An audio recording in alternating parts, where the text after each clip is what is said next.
قال الله تبارك وتعالى في القرآن المجيد والفرقان الحميد إن الله وملائكته يصلون على النبي يا أيها الذين آمنوا صلوا عليه وسلموا تسليما اللهم صل على سيدنا ونبينا محمد معدن الجود والكرم وآله وصحبه وبارك وسلم صلاة وسلام عليك يا رسول اللہ۔ فرمان آخری نبی رسول ہاشمی صلی اللہ تعالی علیہ وسلم ہے، جمعہ کی رات اور جمعہ کے دن یعنی جمعرات کے غروب آفتاب سے لے کر مجھ پر درود پاک کی کثرت کر لیا کرو، جو ایسا کرے گا قیامت کے دن میں اس کا شفیع اور گواہ بنوں گا۔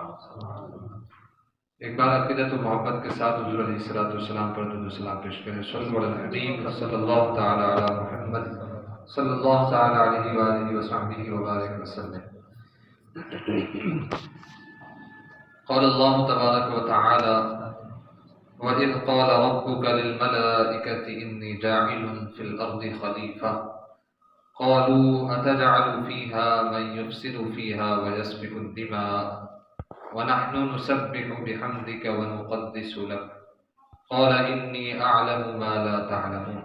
اور یاد کرو جب تمہارے رب نے فرشتوں سے فرمایا میں زمین میں اپنا نائب بنانے والا ہوں،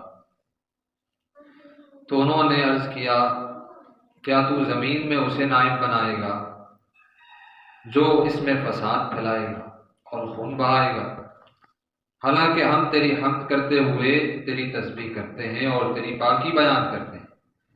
فرمایا بے شک میں وہ جانتا ہوں جو تم نہیں جانتے، بے شک میں وہ جانتا ہوں جو تم نہیں جانتے۔ صدق اللہ العظیم وصدق رسولہ النبی الکریم صلی اللہ علیہ وسلم۔ پیارے محترم اسلامی بھائیوں، ہم نے پارہ 1 سورۃ البقرہ کی آیت نمبر 30 سننے کی سعادت حاصل کی ہے۔ پچھلے جمعۃ المبارک کو ہم نے اس آیت کریمہ سے متعلق کچھ تشریح اور وضاحت سننے کی سعادت حاصل کی تھی، جس میں یہ بیان تھا کہ اپنی طاقت، اپنے اختیار اور اپنے دائرۂ کار کے مطابق حکمت عملی کے ساتھ زمین پر اللہ پاک کے احکام کو نافذ کرنے کا جو منصب ہے اسے منصب خلافت کہتے ہیں۔ یہی انسان کا اصل منصب ہے، یہی انسان کا سب سے پہلا تعارف ہے، اور یہی وہ منصب ہے کہ حضرت آدم علیہ السلام کی تخلیق سے بھی پہلے اللہ پاک نے فرشتوں کے سامنے انسان کے اس منصب کا ذکر فرمایا۔ چنانچہ ارشاد ہوا انی جاعل فی الارض خلیفہ، بے شک میں زمین میں اپنا نائب بنانے والا ہوں۔ پھر ہم نے یہ بھی سنا تھا کہ انبیاء کرام علیہ السلام پیدائشی طور پر بچپن ہی سے پیدائشی طور پر ہی اس منصب کے اہل ہوتے ہیں، مگر ہم جیسے جو عام انسان ہیں ہمیں انبیاء کرام علیہ السلام سے فیض لے کر خود کو اس منصب کا اہل بنانا ہوتا ہے۔ اب وہ کون سے طریقے ہیں، کون کون سی صفات ہیں جو ہم اپنے اندر پیدا کر لیں تو ہم اپنے اس اصل منصب یعنی منصب خلافت کے اہل بن سکتے ہیں۔ اس تعلق سے آج ہم کچھ باتیں سیکھنے کی سعادت حاصل کریں گے۔ اللہ پاک ہم سب کو قرآن و سنت کی کامل پیروی کرنے کی توفیق نصیب فرمائے اور ہمیں اپنے اس اصل منصب کا اہل بن کر اپنی زندگی کا حقیقی مقصد ریئل پرپس پورا کرنے کی توفیق نصیب فرمائے۔ آمین بجاہ نبی الامین صلی اللہ علیہ وسلم۔ میرے پیارے محترم اسلامی بھائیوں، اللہ پاک نے جب فرشتوں کے سامنے اس بات کا جب ذکر کیا کہ زمین میں خلیفہ یعنی اپنا نائب بنانے والا ہوں، پھر اس کے بعد کیا ہوا؟ قرآن میں ارشاد ہوتا ہے قالوا أتجعل فيها من يفسد فيها ويسفك الدماء، تو انہوں نے عرض کیا کیا تو زمین میں اسے نائب بنائے گا جو اس میں فساد پھیلائے گا اور خون بہائے گا؟ وَنَحْنُ نُسَبِّحُ بِحَمْدِكَ وَنُقَدِّسُ لَكَ، حالانکہ ہم تیری حمد کرتے ہوئے تیری تسبیح کرتے ہیں اور تیری پاکی بیان کرتے ہیں۔ فرمایا قَالَ إِنِّي أَعْلَمُ مَا لَا تَعْلَمُونَ، فرمایا کہ بے شک میں وہ جانتا ہوں جو تم نہیں جانتے۔ اب یہاں غور فرمائیے، فرشتوں نے اللہ پاک سے حکمت پوچھی کہ آخر انسان کو خلیفہ بنانے میں کیا حکمت ہے۔ اس حکمت پوچھنے میں فرشتوں نے انسان کی کچھ باتوں کا ذکر کیا کہ انسان زمین میں فساد پھیلائے گا، خون بہائے گا۔ آج ہم دیکھتے ہیں کہ بالکل ایسا ہی ہے۔ فرشتے اپنی اس بات میں بالکل بھی غلط نہیں تھے۔ انسان فساد پھیلاتے ہیں، خون بھی بہاتے ہیں، بھائی بھائی کا گریبان پکڑتا ہے، چچا تایا کی آپس میں لڑائی ہوتی ہے تو خون بہہ جاتا ہے۔ یعنی جیسا فرشتوں نے کہا تھا ایسا ہی ہو رہا ہے، اور یقیناً اللہ پاک کو بھی اس کا علم تھا اور اب بھی ہے۔ اس کے باوجود اللہ پاک نے کیا فرمایا؟ قال انی اعلم ما لا تعلمون، بے شک میں وہ جانتا ہوں جو تم نہیں جانتے۔ اس سے ہمیں یہ بات سیکھنے کو ملتی ہے کہ انسان کے دو مختلف پہلو ہیں۔ انسان کے دو مختلف پہلو ہیں۔ ایک پہلو وہ ہے جو فرشتوں کے پیش نظر تھا، اور اس پہلو کے اعتبار سے انسان منصب خلافت کا اہل نہیں ہے۔ خون بہانا، خون ریزی کرنا، فساد پھیلانا، اس پہلو کے اعتبار سے تو انسان منصب خلافت کا اہل نہیں ہے۔ جبکہ ایک پہلو انسان کا وہ ہے جس کو فرشتے نہیں پہچان پائے تھے۔ یہ وہ پہلو ہے جس کے اعتبار سے انسان منصب خلافت کی اہلیت رکھتا ہے۔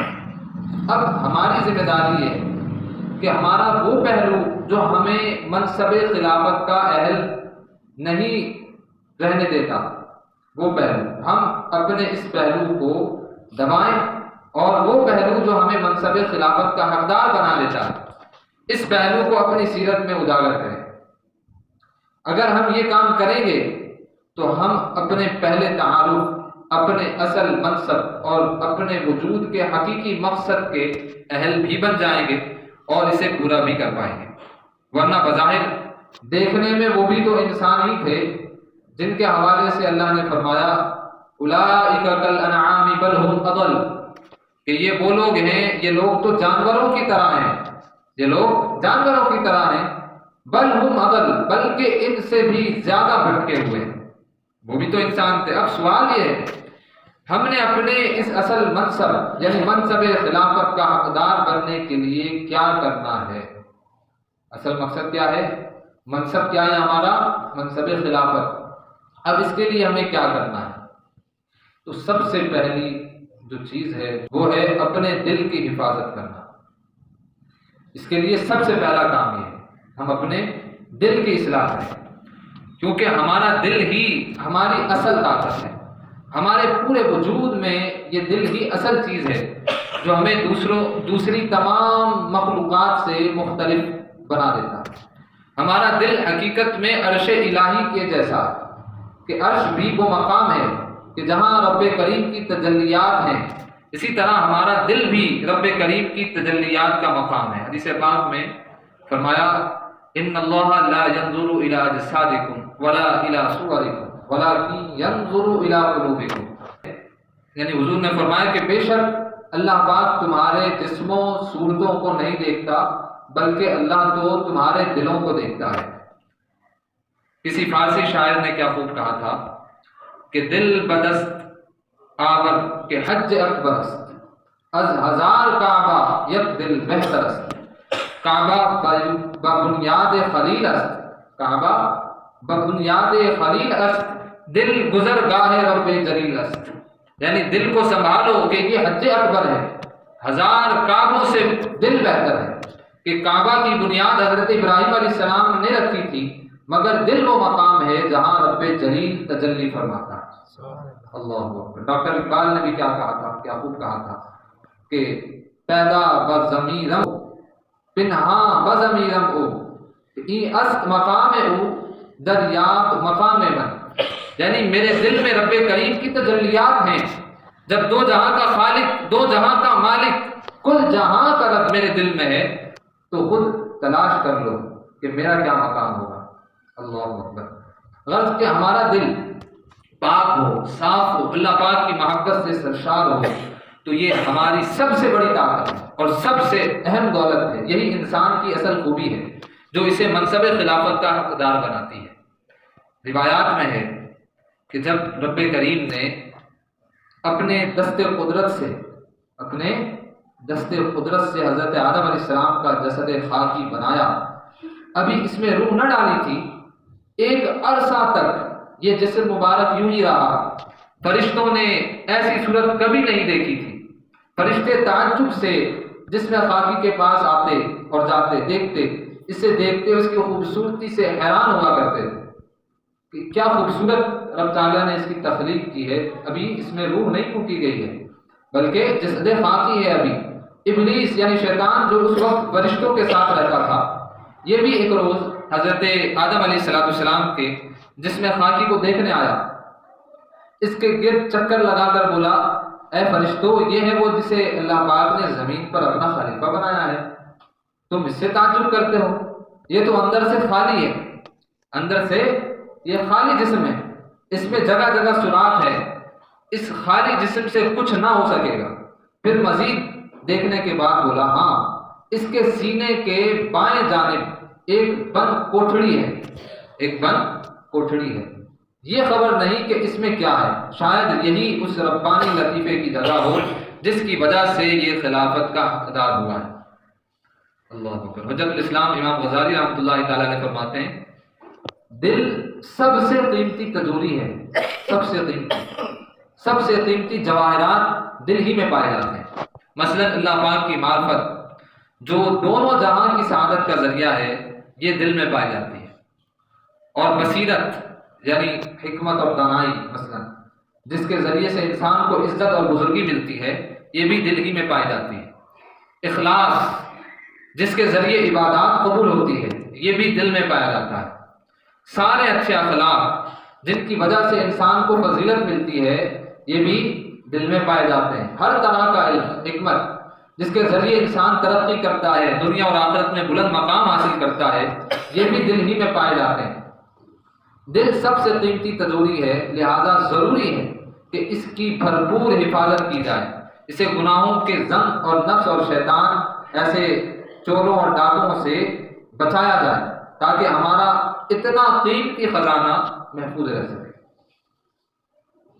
کسی شاعر نے کیا خوب کہا، دل مردہ دل نہیں ہے، اسے زندہ کرو دوبارہ، دل مردہ دل نہیں ہے، اسے زندہ کر دوبارہ، یہی ہے امتوں کے مرض کہن کا چارہ۔ یعنی جب دل مردہ ہو جاتے ہیں، دل پر زنگ لگ جاتا ہے، تو قومیں تباہ اور برباد ہو کر رہ جاتی ہیں۔ لہذا قوموں کو تباہی سے بچانے کا ایک یہی طریقہ ہے کہ ان کے دلوں کی اصلاح کی جائے، سیاہ دلوں سے زنگ اتار کر انہیں اجلا اور چمکدار بنا دیا جائے۔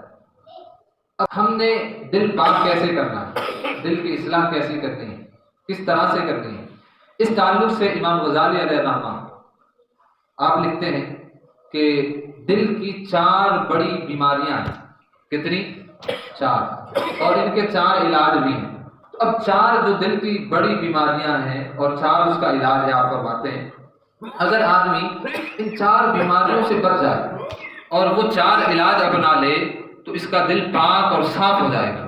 اب وہ 4 بیماریاں اور ان کے علاج کیا ہیں، یہ سماعت کیجیے۔ آپ فرماتے ہیں نمبر 1 لمبی امید، یعنی لمبے عرصے تک زندہ رہنے کی پختہ امید۔ اس بیماری کا علاج یہ ہے کہ آدمی ہر وقت موت کو اپنے سامنے سمجھے اور یہ محسوس کرے کہ بس موت ابھی آئی۔ حضور سید عالم صلی اللہ علیہ وسلم جن کا لمحہ لمحہ رب عز و جل کی یاد اور اس کی رضا والے کاموں میں گزرتا تھا، آپ علیہ السلام کو اپنے وقت رخصت سے متعلق یقیناً معلوم تھا، اس کے باوجود بھی کیفیت مبارک یہ تھی، فرمایا اللہ کی قسم جب میں زمین پر قدم رکھتا ہوں تو گمان کرتا ہوں قدم اٹھانے سے پہلے موت آ گئی، اور جب بھی لقمہ منہ میں ڈالتا ہوں تو گمان ہوتا ہے کہ اسے نگلنے سے پہلے موت آ جائے۔ آپ اس سیرت مبارکہ سے ہمیں یہ درس ملتا ہے کہ ہم بھی اپنی موت کو یاد رکھیں، اور اس کا علاج بھی یہی ہے، لمبی امید سے بچنے کا علاج، یعنی لمبی امید یہ دل کی بیماری ہے، اس سے بچنے کے لیے کیا کرنا ہے، اپنی موت کو یاد رکھنا ہے۔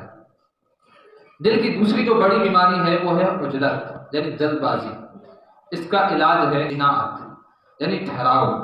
لہذا ہمیں چاہیے کہ اپنی طبیعت میں ٹھہراؤ پیدا کریں، ہر کام سوچ سمجھ کر، تحمل کے ساتھ، غور و فکر کر کے، اس کا انجام سوچ کر احتیاط سے کرنے کی عادت بنائیں، انشاءاللہ دل روشن ہوگا۔ اور تیسری جو بڑی بیماری ہے دل کی، وہ ہے حسد۔ وہ کیا ہے؟ حسد۔ کسی کے پاس نعمت دیکھ کر اس سے جلنا اور اس سے وہ نعمت چھن جانے کی تمنا کرنا۔ اس بیماری کا علاج کیا ہے؟ اس بیماری کا علاج یہ ہے کہ آدمی اللہ پاک کی رضا اور اس کی تقسیم پر راضی رہے. یعنی جس کو جو ملا ہے اللہ پاک نے دیا ہے، اللہ پاک نے دیا ہے. اس نے ہاتھی کو منو وزنی بنایا اور چوٹی کو اتنا ہلکا سا بنایا، بھوک مارے تو وہ اڑ جائے، وہ برداشت نہ کر سکے. تو یہ اللہ پاک کی تقسیم ہے. بندے کو چاہیے کہ اس پر راضی رہے. جس کو جو نعمت ملی ہے وہ اللہ نے تقسیم کی ہے نا. اس کا علاج کیا ہے کہ اللہ پاک کی تقسیم پر بندہ کیا رہے؟ راضی رہے. اور چوتھی جو بیماری ہے وہ ہے تکبر، یعنی دوسروں کو خود سے حقیر اور کمتر اور گھٹیا سمجھنا. اس کا علاج ہے عاجزی کرنا، انکساری کرنا، اللہ پاک کے لیے تواضع کرنا، اللہ پاک کے لیے عاجزی کرنا. اور اس کی فضیلت بھی ہے من تواضع للہ فقد رفعہ اللہ او کما قال علیہ السلام. جو اللہ پاک کے لیے عاجزی کرتا ہے اللہ پاک اس کو اور بلندی عطا فرماتا ہے. مٹا دے اپنی ہستی کو اگر کچھ مرتبہ چاہے کہ دانہ خاک میں مل کر گلے گلزار بنتا ہے. میرے پیارے محترم اسلامی بھائیوں، منصب خلافت کا اہل بننے کے لیے دوسری جو ضروری چیز ہے وہ یہ ہے کہ ہم اپنے غصے اور خواہشات پر قابو رکھیں. فرشتوں نے جو اللہ پاک کی بارگاہ میں عرض کیا تھا اَتَجْعَلُ فِيهَا مَن يُفْسِدُ فِيهَا وَيَسْفِكُ الدِّمَاءَ، کیا تو ایسے کو زمین میں اپنا نائب بنائے گا جو اس میں فساد پھیلائے گا، خون بہائے گا. وَنَحْنُ نُسَبِّحُ بِحَمْدِكَ وَنُقَدِّسُ لَكَ، حالانکہ ہم تیری پاکی بیان کرتے ہیں، تسبیح کرتے ہیں، تیری پاکی بیان کرتے ہیں. تو اس کے متعلق علامہ بیضاوی رحمۃ اللہ تعالیٰ علیہ، قرآن کے بڑے مفسرین میں سے آپ کا شمار ہوتا ہے، علامہ بیضاوی رحمۃ اللہ تعالیٰ علیہ فرماتے ہیں گویا کہ فرشتے یہ جان گئے تھے کہ انسان میں غصہ اور خواہشات ہوں گی، اور یہ دونوں چیزیں یعنی غصہ بھی اور خواہشات بھی وہ ہیں کہ جو فساد کا سبب بنتی ہیں. اس لیے انہوں نے عرض کیا اے مالک کریم، کیا ایسے کو خلیفہ بنایا جائے گا جس میں غصہ بھی ہوگا، خواہشات بھی ہوں گی، پھر وہ اسی غصے اور خواہشات کے سبب زمین میں فساد پھیلائے گا، خون بہائے گا. تو اس کے جواب میں اللہ نے کیا فرمایا؟ قال انی اعلم ما لا تعلمون، بے شک میں وہ جانتا ہوں جو تم نہیں جانتے. اب اس میں اشارہ دیا گیا ہے، یہاں پر اشارہ دیا گیا کہ فرشتوں انسان کو صرف غصہ اور خواہش ہی نہیں دی جائے گی، اس کے ساتھ ساتھ اسے عقل عطا کی جائے گی. اور غصہ اور خواہش اگرچہ فساد کا سبب ہے، غصہ اور خواہش یہ دونوں فساد کا سبب ہیں، مگر جب یہ عقل کے تابع ہو جائیں تو فساد کا نہیں بلکہ اصلاح کا سبب بنتی ہے. اگر عقل کے یہ تابع ہو جائیں تو اب وہ فساد نہیں بلکہ اصلاح کا سبب بنتی ہے. اس سے معلوم ہوا کہ ہمیں اللہ پاک نے تین خوبیاں دی ہیں، تین خوبیاں دی ہیں، ایک غصہ، ایک خواہشات، ایک عقل. اگر ہم عقل کو ایک طرف رکھ دیں اور صرف غصہ کرنے والے اور نفسانی خواہشات کے پیچھے چلنے والے بن جائیں تو ہم منصب خلافت کے اہل نہیں رہیں گے. اور اگر ہم اپنے غصے اور خواہشات کو عقل کے ماتحت کر دیں تو منصب خلافت کے اہل بن جائیں گے. یہاں یہ بات بھی ذہن نشین رکھیں کہ عقل دو طرح کی ہوتی ہے. عقل کتنی طرح کی ہے؟ دو طرح کی. امیر المؤمنین حضرت مولا کائنات علی المرتضیٰ شیر خدا کرم اللہ تعالیٰ عنہ کریم فرماتے ہیں رأیت العقل عقلین فمطبوع ومسموع. آپ فرماتے ہیں میری نگاہ میں عقل دو قسمیں ہیں. عقل کی کتنی قسمیں؟ عقل کی دو قسمیں ہیں. ایک عقل مطبوع یعنی فطری عقل جو انسان کے اندر رکھ دی گئی ہے، فطرت میں رکھ دی گئی، اور عقل مسموع دوسری قسم یعنی وہ جو علم کی باتیں سن کر حاصل ہوتی ہے. یہ جو دوسری قسم کی عقل ہے یعنی دین سیکھ کر، علم پڑھ کر جو حاصل ہوتی ہے، اپنے غصے اور خواہشات کو اس کے تابع رکھیں، اس کے تابع رکھیں. جہاں دین کہے کہ غصہ کرو وہاں غصہ کریں، جہاں دین کہے کہ غصہ نہ کرو وہاں غصہ نہ کریں. مثلا بیٹے نے نماز نہیں پڑھی، اس پر غصہ آنا چاہیے کیونکہ شریعت کی خلاف ورزی کی گئی ہے. اور اگر بیٹے کے ہاتھ سے قیمتی گلاس ٹوٹ گیا، یہاں غصہ نہیں کرنا چاہیے. کیوں؟ قدر اللہ ما شاء فعل، یعنی اللہ پاک نے مقدر فرمایا جو چاہا وہی ہوا. غرض کہ یوں ہم اپنے غصے کو، اپنی خواہشات کو شریعت کی پیروی میں دے دیں، اس کی بدولت ہم فتنہ اور فساد سے بچ جائیں گے اور ہم میں منصب خلافت کی اہلیت آ جائے گی. یعنی تم نہ بندوں پہ غصہ برابر کرو، نفس و شیطان پر غصہ برابر کرو. یعنی نفس و شیطان پر غصہ کرتے رہو، ہاں بندوں پر غصہ نہ کرو. پیارے محترم اسلامی بھائیوں، یہ بات ضرور یاد رکھیے کہ غصے کا بے جا اظہار اور غصے میں آپے سے باہر ہو جانا وہ خطرناک بیماری ہے جو ہمیں انسانیت کے درجے سے بھی گرا دیتی ہے. یہ شیطان کا بہت بڑا وار ہے، اور شیطان تو ہے ہی وہ ہمارا دشمن، وہ تو چاہتا یہی ہے کہ ہم کبھی بھی منصب خلافت کے اہل نہ بنیں. ہماری اور شیطان کی آپسی دشمنی کی اصل بنیاد ہی یہی ہے. اللہ پاک نے حضرت آدم علیہ السلام کو خلیفہ بنایا تھا، فرشتوں کو حکم دیا تھا کہ حضرت آدم علیہ السلام کو سجدہ کرو. اسی بات پر تو شیطان کو حسد ہوا تھا، اس نے تکبر کیا تھا. اس لیے شیطان ہمیں اس عظیم الشان منصب سے دور رکھنے کے لیے بہت سارے جال ڈالتا ہے، اور اس کے ان جالوں میں سے ایک بڑا جال غصہ بھی ہے. حضرت وہاب بن منبہ رحمۃ اللہ تعالیٰ علیہ آپ فرماتے ہیں بنی اسرائیل میں ایک نیک بزرگ تھے، آپ عبادت میں مصروف رہتے تھے. شیطان نے انہیں بہت طرح سے بہکانے کی کوشش کی، ان کی توجہ عبادت سے ہٹانے کے لیے کافی کچھ کیا، مگر وہ نیک بزرگ تھے، اللہ والے تھے، ان پر شیطان کی کوئی جو ہے وہ چال نہ چل سکتی. آخر تھک ہار کر شیطان جب واپس جانے لگا تو اس نے بتایا میرے 3 جال ہیں. کتنے جال ہیں؟ 3. نمبر 1 بخل یعنی کنجوسی، نمبر 2 غصہ، نمبر 3 نشہ. اپنے تینوں جالوں کی وضاحت کرتے ہوئے وہ بولا جب کسی پر بخل کا جال پھینکتا ہوں تو وہ مال کے جال میں الجھ کر رہ جاتا ہے. اس کا یہ ذہن بناتا رہتا ہوں کہ تیرے پاس بہت کم مال ہے. اس طرح وہ بخل میں مبتلا ہو جاتا ہے، یعنی کنجوسی کرنے لگ جاتا ہے. جب وہ بخل کرتا ہے تو حقوق واجبہ یعنی زکوٰۃ وغیرہ میں بھی خرچ کرنے سے وہ محروم رہتا ہے، اور دوسرے لوگوں کے مال کی طرف بھی وہ مائل ہو جاتا ہے، اور یوں مال کے جال میں پھنس کر نیکیوں سے دور ہو کر وہ گناہ کے دلدل میں اترتا چلا جاتا ہے. جب کسی پر وہ کہتا ہے کہ جب کسی پر غصے کا جال ڈالنے میں کامیاب ہو جاتا ہوں تو جس طرح بچے گیند کو پھینکتے ہیں اور اچھالتے ہیں، میں اس غصیلے شخص کو شیاطین کی جماعت میں اسی طرح سے پھینکتا اور اچھالتا ہوں.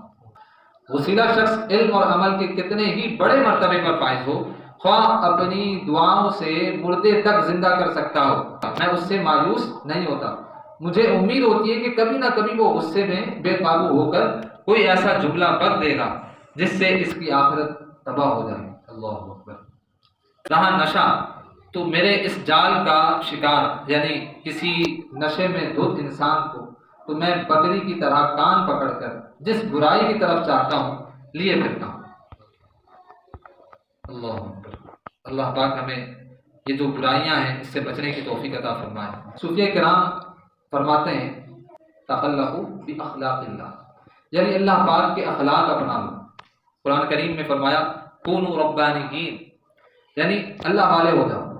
اب اس آیت کریمہ میں یہ کہا گیا کہ ربانی یعنی اللہ والے ہو جاؤ. ربانی بننا کیسے ہے، کس طرح سے ہم ربانی بن سکتے ہیں، اللہ والے بن سکتے ہیں؟ تو امام غزالی علیہ الرحمہ فرماتے ہیں جو بندہ اللہ پاک کے اسماء الحسنہ کا فیضان اپنی سیرت اور کردار میں جاری کر لے وہ ربانی ہو جاتا ہے. اللہ پاک کے جو مشہور نام کتنے ہیں؟ 99 ہیں. تو ان ناموں کا فیضان اپنے اندر جاری کر لے تو وہ اللہ والا ہو جاتا ہے. مثلا اللہ پاک کا پیارا نام رحمان ہے، ہم اپنے اندر رحم دلی پیدا کر لیں. اللہ پاک کا نام مبارک غفار ہے تو ہم معاف کرنے کی عادت اپنا لیں. اللہ پاک کا پیارا نام رزاق ہے، ہم بھی لوگوں میں رزق بانٹنے یعنی دوسروں کو کھانا کھلانے، کثرت سے صدقہ و خیرات کرنے کی جو ہے وہ کی عادت اپنا لیں. اللہ پاک کا نام جو ہے وہ ستار ہے، ہم بھی لوگوں کے عیب چھپانے والے بن جائیں. اللہ پاک کا نام مبارک وہ سلام ہے، السلام، تو ہم بھی سلامتیاں بانٹنے والے بن جائیں. غرض کہ ہم اللہ پاک کے بابرکت ناموں کو پڑھیں، انہیں سمجھیں، اور علماء کرام کے بتائے ہوئے طریقوں کے مطابق ان ناموں کا فیضان اپنی سیرت اور کردار میں جاری کرنے کی کوشش کریں. اس کی برکت سے بھی ہم انشاءاللہ ہم منصب خلافت کے اہل بن سکتے ہیں، منصب خلافت کے اہل بن سکتے ہیں. اور چوتھی اور آخری چیز وہ ہے فقر. فا قوف اور را، فقر. شیخ ابن عربی رحمۃ اللہ تعالیٰ علیہ بہت بڑے اللہ کے ولی، آپ نے اس آیت کریمہ آیت خلافت جس میں حضرت آدم علیہ السلام کی خلافت کا بیان ہے، اس آیت کی تفسیر میں پوری آپ نے کتاب لکھی ہے، اور اس میں آپ نے ان باتوں کو بیان کیا ہے کہ جنہیں اپنا کر انسان منصب خلافت کا حقدار بنتا ہے. آپ فرماتے ہیں منصب خلافت کا حقدار بننے کے لیے ضروری ہے کہ آدمی فقر کا راستہ اپنا لے. تو فقر صوفیہ کرام کی ایک اصطلاح ہے. کیا ہے؟ ایک اصطلاح ہے. اس کا معنی ہوتا ہے ما سوا اللہ سے بے نیاز ہو جانا، یعنی اللہ کے سوا جتنی چیزیں ہیں ان سے بندہ بے نیاز ہو جائے. اور یہ بہت ہی اہم وصف ہے اور یہ بات ہمیشہ یاد رکھیے کہ حرص اور لالچ انتہائی بری بیماریاں ہیں۔ انسان کی اعلیٰ صلاحیات جن کی بدولت انسان منصب خلافت کا حقدار ہے، لالچ ہماری ان صلاحیتوں پر پردہ ڈال دیتا ہے، اور اس لیے ہم سب پر یہ لازم ہے کہ اپنے اندر بے نیازی پیدا کریں اور صرف اللہ پاک سے دو لگا لیں۔ اللہ پاک ہمیں عمل کی توفیق عطا فرمائے۔ تو شرعی مسئلہ وہ یہ ہے کہ مسجد کو بدبو سے بچانا واجب ہے۔ مسجد کو بدبودار چیز سے، بدبو سے بچانا کیا ہے؟ واجب ہے۔ مسجد اللہ پاک کا گھر ہے، اس کا ادب اور تعظیم ہم سب پر لازم ہے۔ اسی لیے ہمیں مسجد کو صاف ستھرا رکھنے اور اسے بدبو سے بچانے کا حکم دیا گیا ہے۔ سردیاں آ رہی ہیں، عموماً مسجدوں میں ہیٹر چلتے ہیں، جسے کے لیے دیا سلائی یعنی ماچس کی تیلی کا استعمال کیا جاتا ہے۔ اب ماچس جلانے سے اس میں جو ہے وہ بدبو پیدا ہوتی ہے، لہذا مسجد میں دیا سلائی جلانے کی اجازت نہیں ہے۔ اس لیے یا تو ہیٹر وغیرہ جلانے کے لیے دیا سلائی کے علاوہ کوئی انتظام کرنا چاہیے، یا یہ کہ دیا سلائی مسجد سے باہر جلا کر اندر لانے کا اہتمام کیا جائے۔ اسی طرح سردیوں میں ہم جرابیں اور گرم لباس مثلا سویٹر وغیرہ پہنتے ہیں، ان میں بھی بدبو ہو جانے کا خدشہ رہتا ہے، لہذا جب بھی مسجد میں تشریف لائیں تو اپنا لباس بالخصوص جرابیں، موزے وغیرہ چیک کرنے کا اہتمام فرمائیں۔ اگر بدبو ہو تو اسے دور کر کے ہی مسجد میں تشریف لائیں۔ سیدی اعلیٰ حضرت امام احمد رضا خان علیہ رحمہ فرماتے ہیں مسجد کو بو سے بچانا واجب ہے، لہذا مسجد میں مٹی کا تیل جلانا حرام، مسجد میں دیا سلائی جلانا حرام یعنی ماچس جلانا حرام، یہاں تک کہ حدیث پاک میں ارشاد ہوا ولا یمر فیہ بلحم نہیں ہے، یعنی مسجد میں کچا گوشت نہ لے جایا جائے، حالانکہ کچے گوشت کی بو بہت ہلکی ہوتی ہے۔ اللہ پاک ہمیں ان باتوں کو سمجھنے کی توفیق عطا فرمائے، اس پر عمل کرنے کی توفیق عطا فرمائے۔ یا حق کو، یہ اللہ پاک کا نام ہے، اسماء الحسنی میں سے ہے یا حق کو۔ تو قیدی آدھی رات کو ننگے سر 108 بار یا حق کو پڑھے گا، انشاءاللہ قید سے رہائی پائے گا۔